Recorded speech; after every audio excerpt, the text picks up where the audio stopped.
మానవత్వాన్ని తెలిపే ఒక మంచి స్టోరీ అందరి మనసుల్ని ఆలోచింపజేస్తుంది.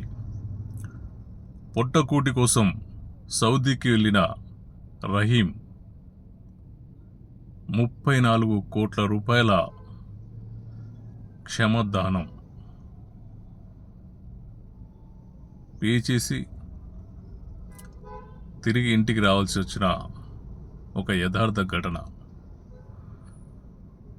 ఈ స్టోరీలో నిజంగా ఎంత ఇంట్రెస్టింగ్, ఎంత హ్యూమనిటీ దాగి ఉందంటే చాలా అద్భుతం.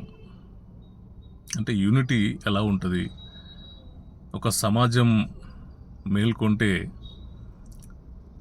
ఒక మరణ శిక్షను కూడా తప్పించగలము అనేటువంటి ఒక కాన్ఫిడెన్స్ను డెవలప్ చేసి ఉరిశిక్ష పడిన ఒక వ్యక్తిని తిరిగి మళ్ళీ తన సొంత గూటికి చేర్చిన ఒక అద్భుతమైన వైనం. కేరళకు చెందిన రహీం అనేటువంటి వ్యక్తి 2006లో సౌదీకి వెళ్ళాడు. అక్కడ ఒక కేర్ టేకర్గా చిన్నపిల్లల్ని చూసుకునేందుకు జాబ్లో జాయిన్ అవ్వడం జరిగింది. ఒక ప్రమాదవశాత్తు పాపం తను కేర్ టేకింగ్ చేస్తున్న ఆ బాబు చనిపోవడం జరిగింది. దానిపైన కేసు ఫైల్ అయ్యి దాన్ని కోర్టు చాలా సీరియస్గా తీసుకొని అతనికి మరణశిక్ష విధించింది. దాని నుంచి రిలీఫ్ కోసం వాళ్ళ పేరెంట్స్ను కూడా కన్సల్ట్ అయితే వాళ్ళు కూడా క్షమాభిక్ష పెట్టలేదు.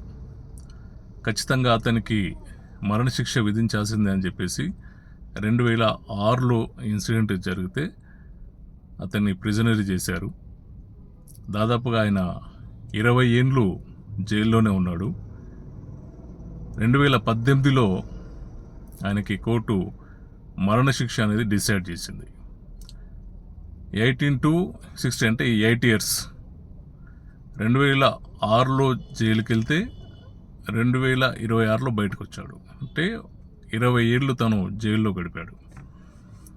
దీంట్లో క్షమాదానం, క్షమించడానికి అక్కడ ఉన్నటువంటి చట్టాల ప్రకారం అతన్ని కనుక బయటకు వదలాలంటే 34 కోట్ల రూపాయలు పే చేయాల్సి వచ్చింది.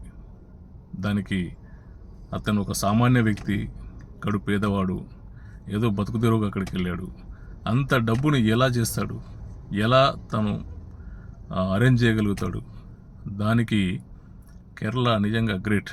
కేరళలో హ్యూమనిటీని అందరూ కూడా యాక్సెప్ట్ చేయాల్సింది. ప్రపంచవ్యాప్తంగా ఉన్న కేరళియన్స్ అందరూ కూడా డబ్బు జమ చేసి ఆ 34 కోట్ల రూపాయలని గవర్నమెంట్కి పేమెంట్ చేసి అతన్ని రిలీజ్ చేయించారు.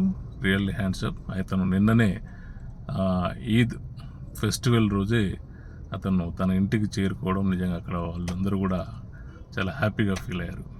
ఇలాంటి ఇన్సిడెంట్స్ నిజంగా చూడండి. 34 కోట్ల రూపాయలని కేరళలోని ప్రపంచవ్యాప్తంగా ఉన్నటువంటి మలయాళీలంతా కలిసి వాళ్ళ ఐక్యత, వాళ్ళ యూనిటీని ఏంటి అనేది ప్రూవ్ చేసుకోగలిగారు. That is a greatness. అట్లాంటి యూనిటీ, ఐక్యత ఉండాలి. ఉన్నప్పుడే తెలుగు వాళ్ళమంటే ఒక ఏదో ప్రాంతంగానో ఏదో విడిపోయినట్టుగానో గొడవలు, లొల్లులు, ఈ పంచాయతీలు కాకుండా ఏదైనా సమాజానికి ఉపయోగపడే విధంగా, ఏదైనా సమస్య మీద పోరాటం చేసే విధంగా ఉండాలి తప్ప అనవసరమైన విషయాలను తీసుకొచ్చి ప్రజల మధ్య వైషమ్యాలు పెట్టే విధంగా ఉండకూడదు అనేది నా ఆలోచన. Thank you so much.